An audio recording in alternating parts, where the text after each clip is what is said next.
Have you ever promised yourself, never again, and then broke that promise before the day even ended?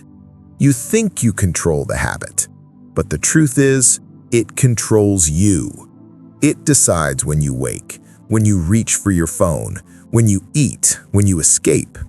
It whispers, just one more time. And every time you obey, it grows stronger, and you grow smaller. If this message spoke to something deep in you, if you felt that quiet war between your mind and your habits, then stay till the end of this video to know how to conquer any addiction. Subscribe to join a circle of people rebuilding themselves through reason, strength, and calm. Leave a thought below and share, not for attention, but to remind someone else they're not fighting alone. Now, bad habit. You already know what I'm talking about. The screen you can't stop scrolling, the video you regret the moment it ends, the food, the drink, the thought you return to even after you swear you're done. That's addiction, not just a drug or a substance. It's the pattern that steals your freedom while making you believe you still have it. But today, that illusion ends, because you're going to learn how the ancient Stoics, people who lived before dopamine apps and streaming algorithms, conquered the deepest human addiction, the addiction to pleasure itself. And if you master what they knew, you'll reclaim what every addict loses first: your power to choose. 1. Identify the real enemy, the tyranny of desire. Let's start with the truth most people can't handle. Your addiction isn't a monster hiding inside you. It's a servant you accidentally turned into a master. And again, I already have a video related to this famous quote of Epictetus. No man is free who is not master of himself. You can check the link in the description. When you reach for the thing that owns you, it's not the act itself that enslaves you. It's the belief behind it. I can't handle this moment without it. That's the lie. The Stoics believed the mind has two parts, reason and impulse. Reason knows what's right. Impulse wants what's easy. Every time you give in, you feed impulse and starve reason until impulse starts giving the orders. That's what addiction is, a civil war of the soul. You're both prisoner and warden. But the good news? This war can be won, and not through punishment, but through understanding. Example: the modern cage. Think of your phone. You wake up, check it, feel nothing, yet you keep scrolling. Every swipe releases a microdose of dopamine, the same chemical that drives gambling and drug highs. But here's the twist. Modern apps aren't villains. They're mirrors. They show us what Epictetus already warned. It is not the things themselves that disturb us, but our judgments about them.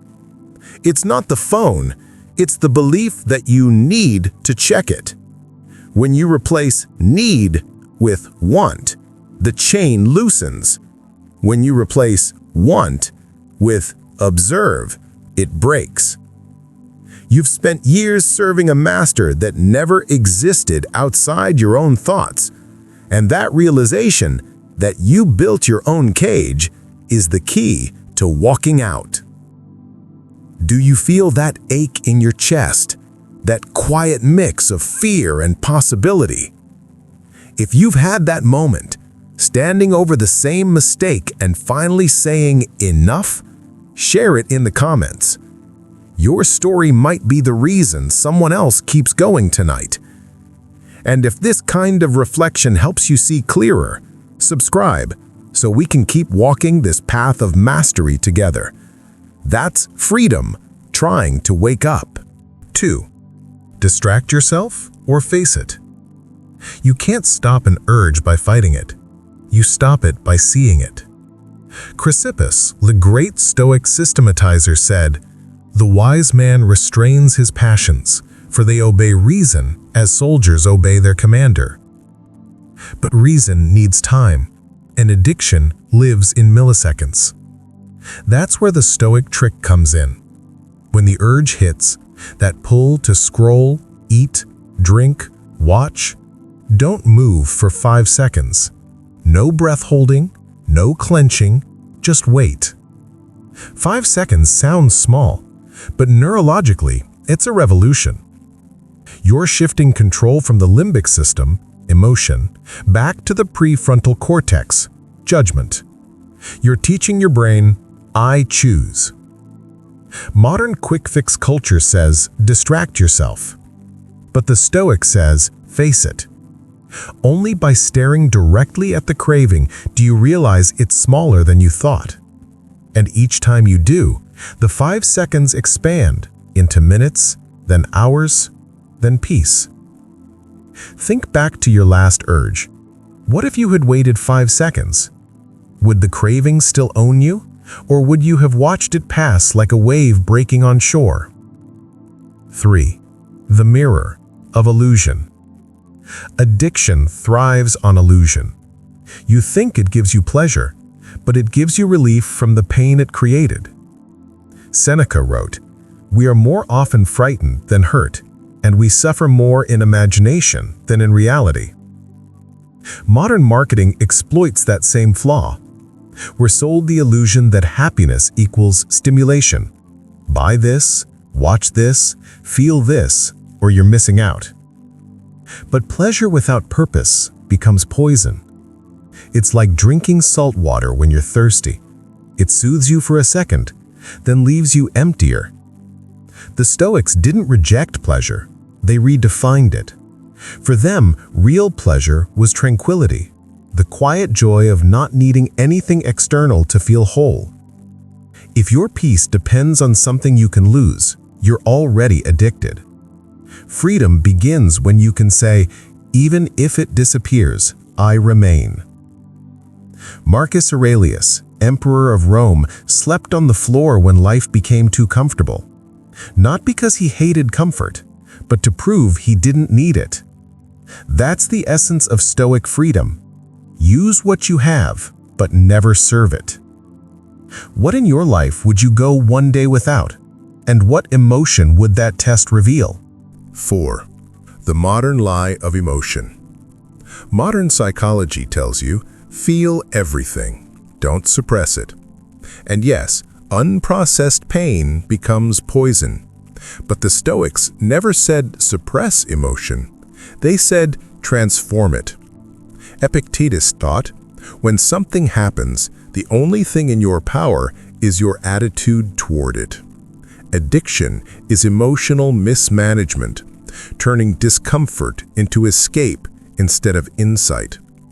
The Stoic learns to alchemize discomfort into discipline. When a craving hits, don't ask, how do I stop feeling this? Ask, what truth is this emotion trying to hide?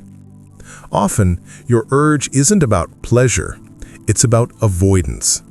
Avoidance of loneliness, uncertainty, rejection. When you face the root, the craving loses its mask.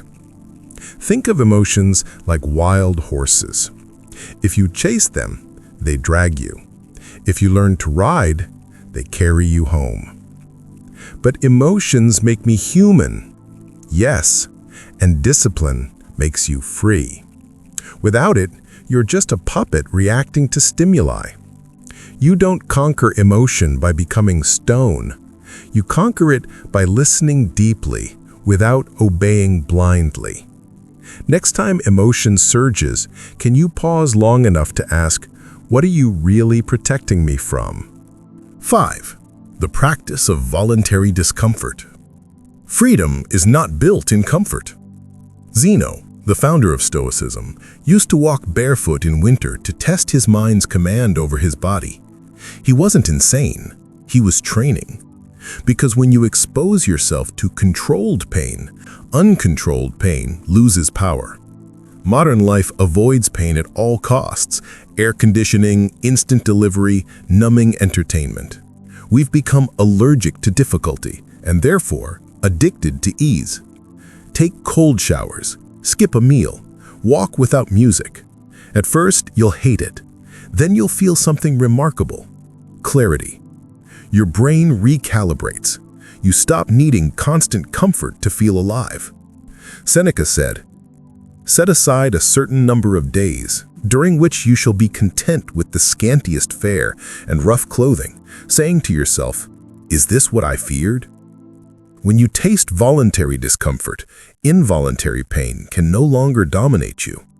If you train yourself to choose the hard thing daily, addiction becomes boring, it loses its thrill. You evolve from seeker of pleasure to sculptor of strength. What one discomfort could you practice today, not as punishment, but as liberation? 6. The secret of reframing. Addiction often disguises itself as comfort, but at its core, it's a story. A story that says, "I can't live without this." The Stoic reframes that story. They ask, what if this urge is not an enemy, but a messenger? When you reframe craving as an opportunity to practice mastery, every temptation becomes training. You're scrolling late at night. You want to stop. In that moment, say, "Here's my test. If I pass this, I strengthen the muscle that will save my life later." The reframe turns weakness into the gym of the soul. Modern therapy calls this cognitive reappraisal. Stoics called it philosophical exercise. Different words, same truth. Your perception writes your prison or your freedom. Life is a sculptor's chisel. Pain removes what doesn't belong. If you flinch from every strike, you stay unshaped. But reframing doesn't erase the craving. Of course not. It transforms it. Stoicism isn't anesthesia. It's awareness sharpened into weaponry. When your next craving hits, what story will you tell yourself? Victim or warrior in training? 7. The power of journaling the war. The Stoics wrote constantly, not to publish, but to remember. Marcus Aurelius's Meditations was never meant for readers. It was therapy for his own mind. Addiction lives in the shadows. Writing drags it into the light. Each night, write 3 lines. What triggered me today? How did I respond? What will I do differently next time? That's not self-help. That's self-awareness. When you record your urges, you'll see patterns: time, mood, loneliness. You'll realize addiction is predictable, and what's predictable is conquerable. Journaling isn't confession, it's calibration. Every line is you tightening the reins of your own mind. Will you write tonight? Not for followers, not for content, but to finally see the pattern that's been running your life. The Stoics' Daily Arsenal. By now, you understand the Stoic secret. Self-control isn't denial, it's design. You don't suppress the self, you sculpt it. To make this real, here's the Stoic arsenal you can use daily. 1. Morning premeditation. Before the day begins, say, "Today I will meet discomfort. I will not be its victim." Marcus Aurelius, Meditations 2.1. Midday pause. When emotion strikes, count 5 seconds. Breathe. Observe. Command. Evening reflection. Write the day's battles, wins and losses without judgment. Voluntary discomfort.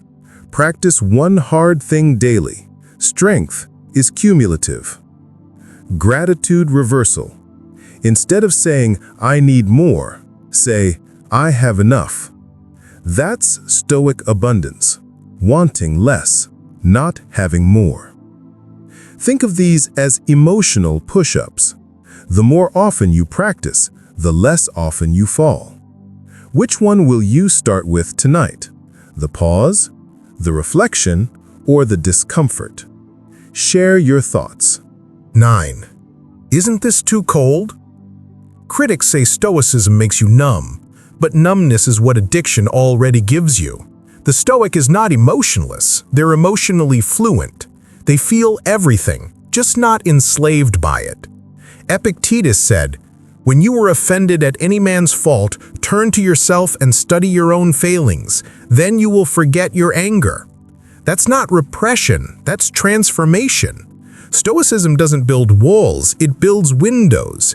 It lets light in without letting storms destroy you. A modern addict once told me, "When I stopped chasing highs, I started noticing beauty." That's Stoicism in motion, turning anesthesia into awareness. 10. The climax, the day you don't need it. Imagine this. You wake up tomorrow. The urge whispers, the same one that's ruled you for years. But you smile, not because it's gone, but because it no longer commands obedience. That's the quiet power the Stoics called apatheia, freedom from destructive passion. It's not emptiness, it's equilibrium. You still feel, but you choose. Like a sailor who no longer fears the sea because he's learned the wind's language. That's you now, fluent in your own storms. The opposite of addiction isn't sobriety, it's sovereignty. The moment you can say, "I am not my craving, I am its witness." And that's what you've been searching for all along. 11. The return of power. Do you remember who you were before the habit? Before shame built walls around your mornings? That version of you is not gone, only waiting. Addiction taught you one thing: what happens when you forget your power. Stoicism teaches you the opposite: what happens when you reclaim it.